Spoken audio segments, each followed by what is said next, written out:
Hi everyone, Andrea from And Beyond and andbeyondimprov.com, here to share with you something that's been rocking my world lately, which is the Japanese concept of Ikigai, which means reason for being. So today I'm going to talk a little bit about Ikigai, forgiveness, and how improv skills can help us approach both in a really meaningful and productive way.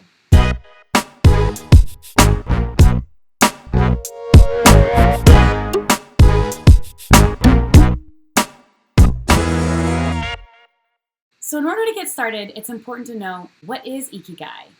Ikigai is a Japanese concept meaning reason for being, and it sits at the intersection of four key concepts: what you love, what you're good at, what the world needs or what the market needs, and what you can be paid for, or where the ROI is.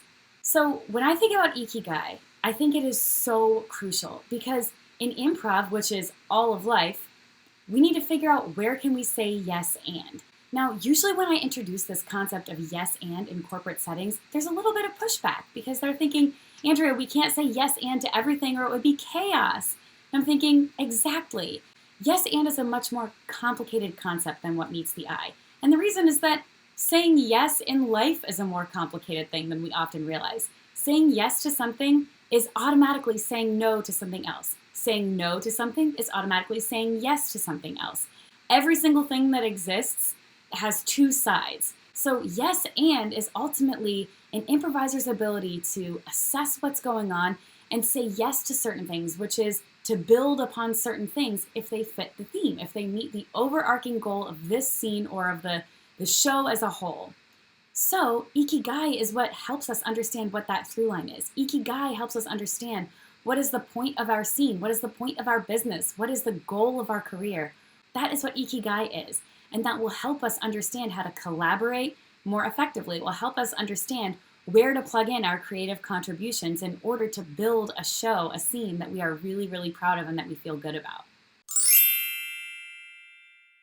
So in my work with clients, when I talk about finding our purpose, when I talk about understanding what is the big why, it's become harder and harder to talk about that without talking about what I really believe, which is that forgiveness is the answer in professional situations and in personal ones too.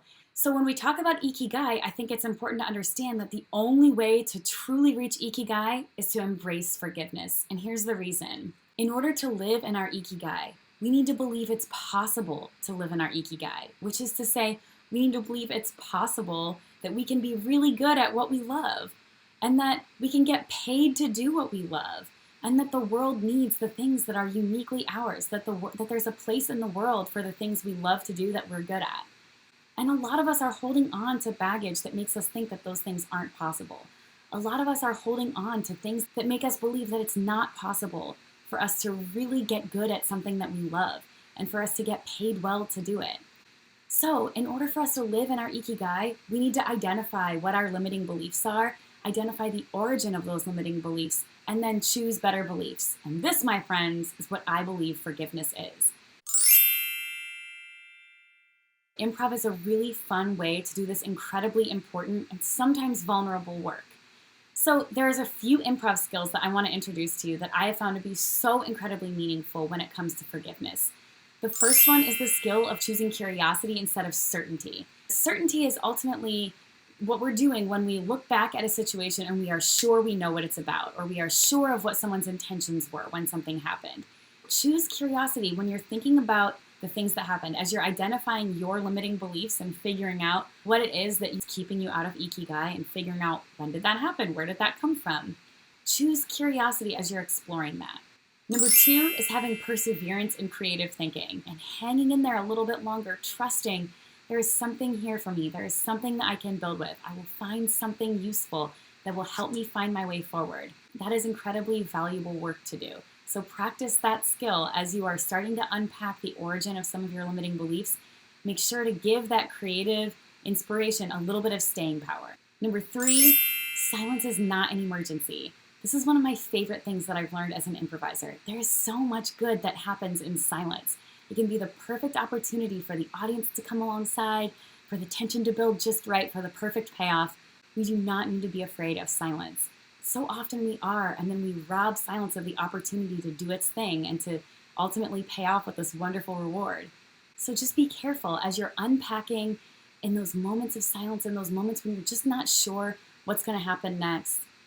Don't rob silence of the opportunity to give you just the right piece of inspiration or just the right thought.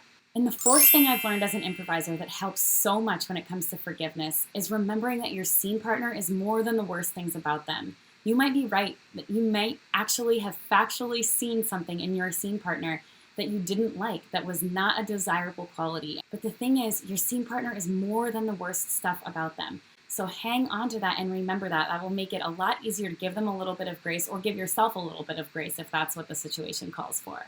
Thanks so much for watching. Hit the like button if this video was meaningful for you so I know to make more content like this. Leave your comments or your thoughts or questions in the comments section below, and I'll get back to each one individually. I'd love to hear from you if you've been familiar with the concept of Ikigai before, what you think about using it in the corporate environment, and any questions you have about using forgiveness as a way to figure out your Ikigai and fully live into it. I hope that you'll take advantage of our free download about how to identify your limiting beliefs in order to live into your Ikigai and basically find so much more freedom and joy in your life and in your work. Thanks again for watching, and I'll see you in the next one. Bye!